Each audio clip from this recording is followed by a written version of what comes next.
All right, I am being joined by Dustin Jacoby right now, who earned himself a second opportunity with the UFC this past Tuesday night at Dana White's Contender Series.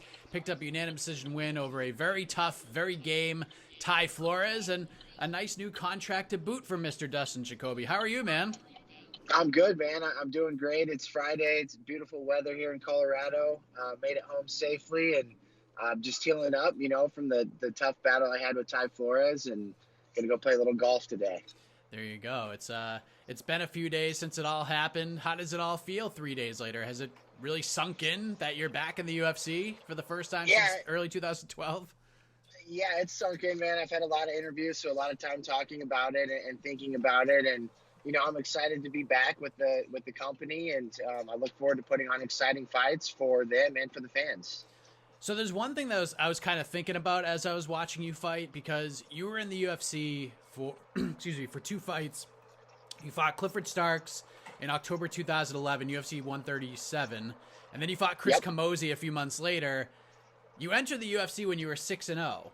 Do you ever think Yep. about, like, if the Contender Series was a thing back then? Like, you're 6-0, what a different story you might be telling, right? Yeah, I think that too. And then I think, what if I got on the Ultimate Fighter back then as opposed to just getting thrown right into the UFC? So they could have, groomed me a little bit, built me up with some fights, and, being that young in my career. But I got thrown in right away. I got signed off of a regular fight. So it's completely different now. The UFC is completely different. I'm excited to be a part of the company, and I think I'll have more options this time around. I think it's going to be a lot more fun. Yeah, it was funny. One of my colleagues was asking you questions about, like, that UFC run, fighting on the Facebook prelims and then not having a fight aired. And now, all these years later, you're back in the UFC and it's on ESPN. So, like, either way, you're going to be part of the ESPN family of networks when you fight again. You just were this past Tuesday night. Is that kind of crazy to think about? Yeah, it is. The sport itself, the way it's evolved into, you see people on Sports Center's top 10, you see the UFC, and just being on the ESPN platform is huge for the sport. It's huge for the athletes like myself. It gives us a ton of exposure. And, as a lifelong athlete and a lifelong sports fan, it's cool to be a part of the ESPN family. After your first run with the UFC, you made the transition to Glory Kickboxing, and you had some MMA fights sprinkled in there with World Series of Right. Fighting. You had a couple fights with Bellator, and then it was like all Glory for the next 2.5 years. After the two Bellator losses, what was kind of your thought process when it came to your combat sports career and where you were at with MMA? Like, how did that all sort of happen for you? Well, I really enjoyed my time with Glory. I was super thankful that walked into my career, and I was able to compete with them, and I won a tournament, and they really kept me busy. I'm a huge kickboxing fan. I love striking in the 10-ounce gloves, the boxing gloves. So, very thankful to Glory for having me in the career I had. And then when I was doing MMA along the way, it wasn't my main focus. My main focus was kickboxing. I just had opportunities that came up, and I'm a fighter. When the opportunities come, I answer them, and I've never said no to a fight or turned down a fight. So I'm always willing to take advantage of an opportunity. So that's how those MMA fights came about. But like I said, I was more focused on kickboxing, which obviously showed in the MMA fights that I wasn't able to capitalize on the opportunity. You took about 2 years off around 2017, and then you mentioned when you spoke to the media after your win that you had suffered back-to-back hand breaks, and that led to you taking some time Breaks, off. yeah. Arm breaks. Was that at around this time? That was so in 2016 when I fought Simon Marcus for the world title the second time. I broke my arm. He shattered it in 5 different places right on my ulna. And then I had almost a year off and fought again in August of 2017, and it broke again.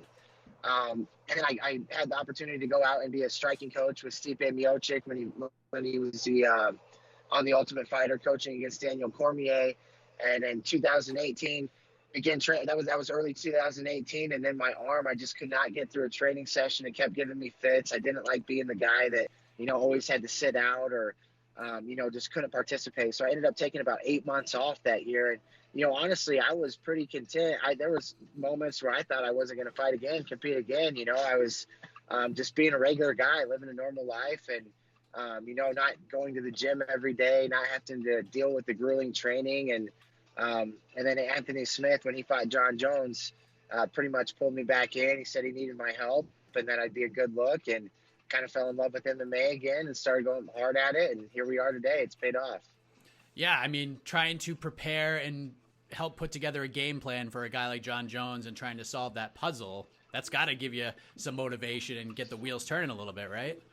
Oh, absolutely. And then seeing a friend, a teammate that, we're the same size. We came up together. We've had the same career. To see him go on the run that he went on and put himself in the position that he's in right now, it was very inspiring to me. And, I looked at him, it's like, I'm no different. I can do the same thing. And that's what I fully intend to do here. My next few fights in the UFC is go on a nice little run like that and maybe get in a title picture. You mentioned that when opportunity knocks, you answer the door. Can I ask how this Sparta Combat League hat trick of combat sports thing happened? Like, to sort of lay it out for people who don't know, in June of last year, you returned to MMA after a little bit of a layoff against Cody East, who used to be in the UFC. You beat him, but you also had a boxing match and a kickboxing match on that same night on that same card. How did this happen? I have to know. So again, man, it was another, I was training for fights. I couldn't find any. And then this promoter, I saw where it was a tournament, and the first fight was boxing, second fight was kickboxing, third fight was MMA. It was at heavyweight, which I've never competed at heavyweight before. And it was about 6 or 7 days notice. And I was like, yeah, absolutely. It was on the regional scene. The winner got 10 grand. And on the regional scene, I mean, that's pretty good money. So I was like, where do I sign up? And I signed up. I stepped in there. I had no pressure. I just had fun. That was some of the most fun I'd ever had in my career. And I think it showed in my performance as I went out there and had one of the best nights of my career. So whenever I can go in and just be fluid, just be calm and have fun, that's when I'm at my best. How long have you been training over at Factory X with Mark Montoya and everybody over there? So I fought Chris Camozzi in 2012, yeah. And we actually fought on the same card at UFC 137, and we had exchanged numbers. We just hit it off right off the bat, and little did we know we'd be fighting each other the very next fight. But I kept in touch with him even after our fight, and in 2013 is when I came out here, and I had a couple different camps with Factory X, and in 2014 my wife and I moved out here full time. So on Tuesday you took on just this brick wall in TyFlores, and you hit him with everything but the kitchen sink, and the guy just kept staying in there, and it was pretty wild to watch. You were close to finishing in the first, you were close to finishing in the second, but you probably took a lot more away from that fight, the way it played out, as opposed to you knocking him out in the first or second round, right? Like, what did you take away from that fight? Yeah, absolutely, man. TyFlores was a tough guy. I mean, I threw everything at him. In my mind, I kept thinking that I was going to, walk right through him. I was going to knock him out in the first round. And I kept telling myself that. And obviously, that's what I was trying to do those first 2 rounds. But, I don't know why. I told my wife afterwards, I don't know why I thought it was going to be easy. This has been a 10-year vision. It's been a long road back to the UFC. Nothing's been easy. So I appreciate the hard battles even more when that you got a guy that just won't go away.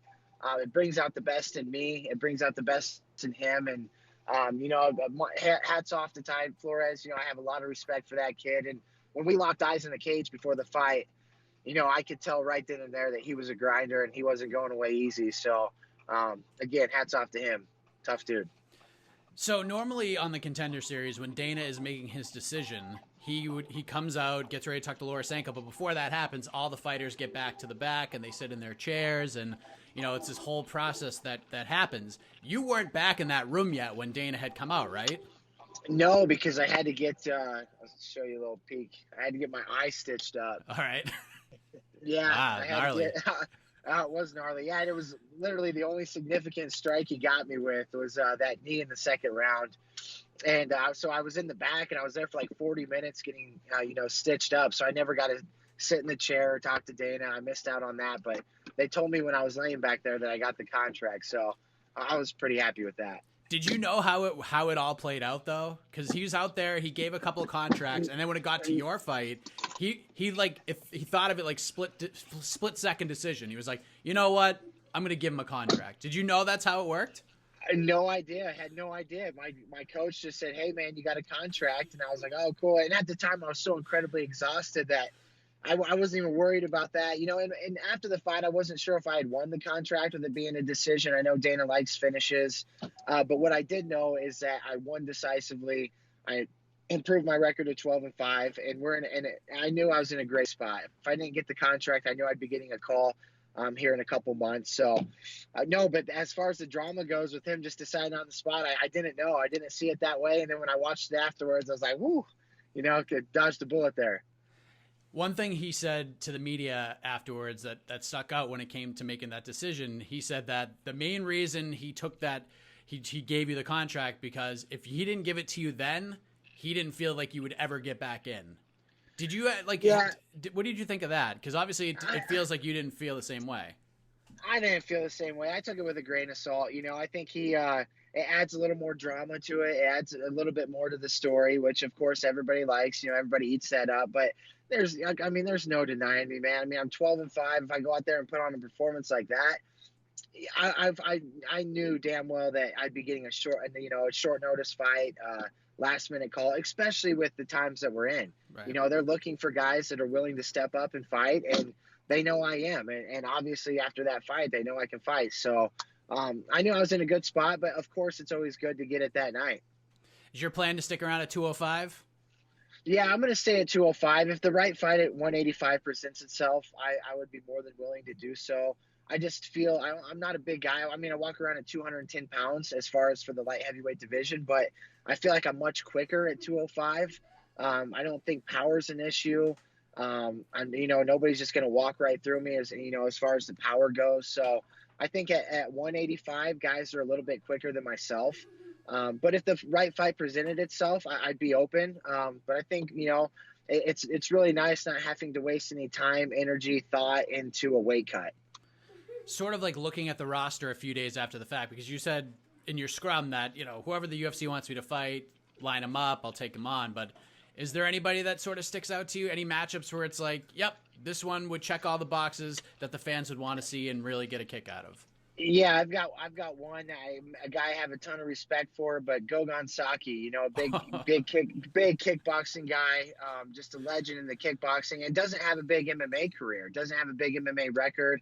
I think that would be one hell of a fight for the fans. Two pretty high level kickboxers and that are willing to go toe to toe until somebody drops. So that's the only one right there. I think that would be a great fight for the fans. It'd be a great fight to test myself against one of the legends in the sport of kickboxing. I love that idea. I know you're getting ready to go play golf. How is the golf game? I don't know if you're a handicap guy or anything like that. Have you been able to get out this year anyways? So I've played, this will be probably my 41st or 42nd round this year. I'm a very avid golfer. I'm a 6 handicap. I'm not expecting too much today because my hands are still swollen. My foot's swollen. I'm playing with a buddy of mine that, he's pretty much a scratch golfer, and we always go head to head when we battle. And he's already been talking shit for today. I'm like, hey man, I think you're gonna take it. Playing some skins today. How's that gonna work? We're gonna play a little Vegas game. We got a group of the 4 of us. We play every single week. Every Wednesday we play. This week was a little different with the fight. We got lined up for Friday, but I think we're gonna play Vegas, which is you play 6 holes with each partner. Say you get bogey, par, it's 44, 55. You take 11 points there, and then whoever has the most points at the end, they're winning the money. So we always have a little game on the line, and then we have a cool, side bets with putts and everything else. There's dollars flying around all day. Oh, it's a beautiful thing. Well, I know you're there now. Congratulations, Dustin. Enjoy your round. Really, this is an incredible story. Welcome back to the UFC. Excited to see what is in store for you with the second chance, and I hope the Gokhan Saki fight comes to fruition. I didn't even think about that, but you got me all excited for it. So thanks again. All the best to you, and hit him well today. Hey, thank you, man. Are you a golfer yourself? I try. I don't get out as much as you do, but I played. Okay. I think I've gotten out like 3 times this year, but I love it. I can't get enough of it. Oh, you can't beat it, man. Any day on the golf course beats whatever else is going on. So right. I appreciate you having me on the show, man. I look forward to being on again. Sure. Thanks, Dustin. Take care. Thanks, man. Bye.